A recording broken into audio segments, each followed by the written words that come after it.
اگرچہ چین اور بھارت دونوں روایتی حریف ممالک ہیں، لیکن آج کل کی سیاست میں کوئی نہ تو مستقل دوست ہوتا ہے اور نہ ہی مستقل دشمن، اس لیے میں کوئی قابل گرفت بات اپنے بیان میں شامل نہیں کرنا چاہتا تھا جو بعد میں میرے لیے مصیبت بن جائے۔ 2 گھنٹے کے اس طویل انٹرویو میں اس نے مجھ سے تقریباً سبھی پوچھ لیا۔ اس کے بعد اس نے ہمیں جانے کی اجازت دے دی۔ میرے ذہن میں خدشہ تھا کہ کہیں بیتو سے بھی یہی سوالات نہ کیے جائیں اور وہ کچھ اور نہ بول دے، اس لیے جیسے ہی ہم ایک سیل میں بند کیا گیا، میں نے سب سے پہلے اسے بتا دیا کہ میں نے انٹرویو میں کیا کہا تھا، اور اسے خاص طور سے ان حصوں کے بارے میں بتایا جو اس سے متعلق تھے، یعنی جب وہ میرے ساتھ تھا۔ وہ غور سے سنتا رہا۔ ہم سمجھ گئے شوبھی بھائی، کوشش کرنا اپنا بیان ان باتوں تک محدود رکھنا اور کسی ایسی بات کا اقرار نہ کرنا جو تم کو کہیں عدالت میں پھنسا دے۔ آپ فکر مت کرو، ہم دیکھنے میں بے وقوف لگتا ہے پر ہے نہیں۔ اس کی بات سے مجھے وسیم کا خیال آیا، اگر وہ ہوتا تو بیتو کو چھڑنے کا موقع جانے نہ دیتا۔ وسیم اور سادنا کے بارے میں سوچتے ہوئے میں نے اپنے قید خانے کا جائزہ لیا۔ یہ سیل بھی چوکی والے سیل سے زیادہ مختلف نہ تھا، بس ایک فرق تھا کہ اس کے کونے میں ایک کموڈ اور واش بیسن بنا ہوا تھا، گویا ہمیں باتھ روم جانے کے لیے باہر جانے کی اجازت نہ تھی۔ کموڈ ایک چھوٹی سی پلائی کی دیوار کے پیچھے تھا کہ آدمی خود کو بمشکل اس کے پیچھے چھپا سکے، لیکن سب کچھ صاف ستھرا اور بو سے پاک تھا۔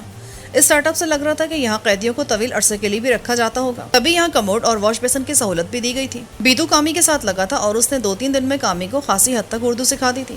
وہ چھوٹے چھوٹے جملے بول سکتی تھی اور اپنا مطلب بیان کر سکتی تھی، مگر اس کی اردو گرامر کی قید سے آزاد تھی۔ وہ ذہین لڑکی تھی اور بہت تیزی سے سیکھ رہی تھی۔ میں سو گیا اور شام کو اٹھا تو کچھ دیر بعد میرا بلاوا آ گیا۔ 2 سپاہی مجھے میجر آیون کے پاس لائے، لیکن اس وقت وہ اکیلا نہیں تھا، بلکہ اس کے کمرے میں 2 افسر اور بھی تھے اور چوتھا چینی ترجمان تھا۔ اس بار کمرے میں اضافی کرسیاں تھیں، ایک کرسی مجھے بھی دی گئی۔ اس کے بعد سب کو بغیر دودھ اور چینی کی چائے دی گئی۔ فی الحال ان لوگوں کا رویہ دوستانہ تھا۔ میجر آیون نے مجھ سے کہا، مسٹر ملک، ہم نے تمہارے بیان کے بارے میں ابتدائی تحقیقات کی ہیں۔ ان کے مطابق تم انڈیا میں دہشت گردی کی کئی وارداتوں میں ملوث رہے ہو۔ میرے جسم میں سنسنی کی لہر دوڑ گئی۔ آج کل اس لفظ کو ایک خاص مفہوم پہنا دیا گیا ہے۔ اگر مسلمان کسی ایسے کام میں ملوث ہو جس سے دوسرے کو نقصان ہو تو اس پر سیدھا سیدھا دہشت گردی کا الزام چسپاں کر دیا جاتا ہے۔ اس کے لیے کسی قسم کی تحقیقات کی ضرورت محسوس نہیں کی جاتی۔ یہ آپ اپنی معلومات بتا رہے ہیں یا اپنا خیال ظاہر کر رہے ہیں؟ وہ میری بات سمجھ گیا۔ یہ ہماری معلومات ہے۔ اس کا مطلب ہے آپ مجھے دہشت گرد نہیں سمجھتے؟ فی الحال نہیں، یعنی بعد میں سمجھ سکتے ہیں۔ میں نے کبھی کسی کو جان بوجھ کر نقصان نہیں پہنچایا۔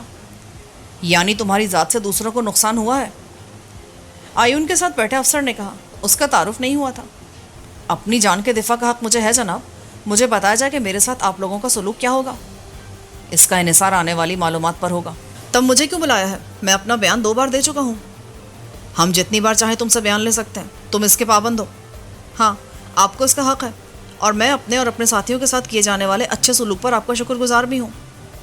ہم قیدیوں کے ساتھ بھی غیر انسانی سلوک کے قائل نہیں ہیں۔ تمہارے ساتھ ایک لڑکی ہے، تم نے اس کے بارے میں بیان دیا تھا کہ وہ نیپال میں رہنے والے ایک چینی نژاد باشندے کی بیٹی ہے۔ یہ درست ہے؟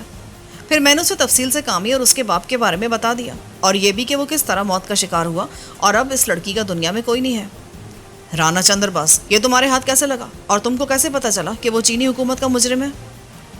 میں رانا کے بارے میں بھی بتا چکا تھا۔ میں نے اس داستان میں مندر میں ہونے والی تباہی اور قتل و غارت گری خارج کر دی تھی اور کہانی اس طرح بنائی تھی کہ رانا کے آدمی ہم پر قابو پانے کی کوشش کرتے رہے۔ مجبوراً اپنی جان بچانے کے لیے ہم نے رانا کو یرغمال بنا لیا اور اسے لے کر بچتے بچاتے فرار ہو کر چین کی سرحد کی طرف آن نکلے، مگر رانا کے آدمیوں نے ہمارا پیچھا نہ چھوڑا۔ مجبوراً ہمیں جان بچانے کے لیے چین میں داخل ہونا پڑا تاکہ رانا کے آدمیوں سے پیچھا چھڑا سکیں۔ اگر ہم واپس جاتے تو ان کے ہاتھوں مارے جاتے۔ میجر آیون بولا، تم ان لوگوں سے جان چھڑانے کے لیے رانا کو اس کے آدمیوں کے حوالے کر سکتے تھے۔ اگر میں رانا کو ان کے حوالے کر دیتا تب بھی وہ ہماری جان نہیں چھوڑتے۔ دوسرے، میں رانا کو چینی حکومت کے حوالے کرنا چاہتا تھا۔ چین پاکستان کا دوست ملک ہے اور ایک پاکستانی ہونے کے ناطے میرا فرض بنتا ہے کہ میں اپنے ملک کے دوستوں کے مفاد کا خیال رکھوں۔ مجھے رانا کے بارے میں پتہ چلا کہ اس کے بھارتی خفیہ ایجنسیوں سے رابطے ہیں اور وہ تبت میں اسلحہ اور دوسری چیزیں اسمگل کر کے یہاں موجود باغیوں کی مدد کر رہا ہے۔ اس لحاظ سے وہ مغرب کا ایجنٹ بھی ہے۔ میجر آیون نے میری بات سن کر سر ہلایا۔ یہ درست ہے، رانا چندر باز ایک خطرناک مجرم ہے اور یہ تبت میں اسلحہ اسمگل کرنے کے جرم میں چین کی حکومت کو مطلوب ہے۔ اس کی گرفتاری ہمارے لیے بہت اہم ہے۔ میں بتا چکا ہوں، اس کو اتنی مشکل سے لانے کی وجہ یہ بھی تھی کہ میں اسے چین کی حکومت کے حوالے کرنا چاہتا تھا۔ میرا خیال ہے کہ مغربی دنیا بھارت کی مدد سے چین کو غیر مستحکم کرنے کے لیے تبت میں سازشی عناصر کو اسلحہ اور تربیت فراہم کری ہے۔ رانا سازش کا ایک مہرہ ہے اور یہ یقیناً چین میں سازشی عناصر کے بارے میں بہت کچھ جانتا ہے۔ مجھے یقین ہے آپ لوگوں کو اس سے تبت میں جاری شورش کے بارے میں گرا قدر معلومات ملیں گی۔ میجر آیون نے سر ہلایا۔ ہم اس سے تفتیش کر رہے ہیں اور اگر ہمیں اس سے مدد ملی تو تمہیں بھی اس کا کریڈٹ ملے گا۔ میں خوش ہو گیا۔ میں اور میرے ساتھی چین کی حدود میں غیر قانونی داخلے کے علاوہ اور کسی جرم میں ملوث نہیں رہے ہیں، اور نہ ہی چین کو ہم سے کوئی خطرہ لاحق ہے، بلکہ ہم چین کے خیرخواہوں میں سے ہیں۔ اس لیے مجھے امید ہے چین کی حکومت ہمارے کیس پر ہمدردی سے غور کرے گی۔ میجر آیون نے سر ہلایا لیکن زبان سے کوئی یقین دہانی نہ کرائی۔ مجھے معلوم تھا کہ کیس کی تحقیقات ابھی ابتدائی مرحلے میں تھی اور اس کی مکمل تحقیق میں خاصا وقت لگ جاتا۔ تب تک ہمیں صبر و سکون سے انتظار کرنا تھا۔ میجر کے ساتھ موجود افسران نے مجھ سے اسلحے کے بارے میں پوچھا، کیونکہ یہ مخصوص قسم کا اسلحہ تھا جو تبت میں کئی جگہ پکڑا جا چکا تھا، اور اس کے بارے میں چین کی حکومت کو شبہ تھا کہ مغربی ممالک نے خاص طور سے چین میں بغاوت کے لیے بھیجا تھا۔ میں نے ان کو بتایا کہ یہ اسلحہ ہم نے رانا اور اس کے ساتھیوں سے چھینا تھا، اس لیے رانا ہی اس اسلحے کے بارے میں بہتر بتا سکتا تھا۔ اس بار بیتو سے بھی پوچھ گچھ ہوئی تھی۔ جب مجھے واپس سیل میں پہنچایا گیا تو وہ بیتو کو ساتھ لے گئے۔ کامی اس وقت کافی بے چین ہو گئی اور اس نے بیتو کے ساتھ جانا چاہا، لیکن بیتو نے اسے سمجھا بجھا کر روک دیا۔ وہ بیٹھ تو گئی لیکن اس کے واپس آنے تک بہت بے چین رہی۔ بیتو کو 1 گھنٹے بعد واپس آیا اور اس کے بعد وہ لوگ کامی کو لے گئے۔ کامی نے اس بار زیادہ مزاحمت کی، وہ اکیلے جانے کے لیے تیار نہ تھی اور بیتو سے لپٹ گئی تھی۔ بیتو نے بڑی مشکل سے اس کو سمجھایا کہ وہ صرف اس سے پوچھ گچھ کریں گے، مگر کامی بہت ڈری ہوئی تھی۔ جب وہ سپاہیوں کے ساتھ جا رہی تھی تو اس کی صورت رونے والی ہو گئی تھی۔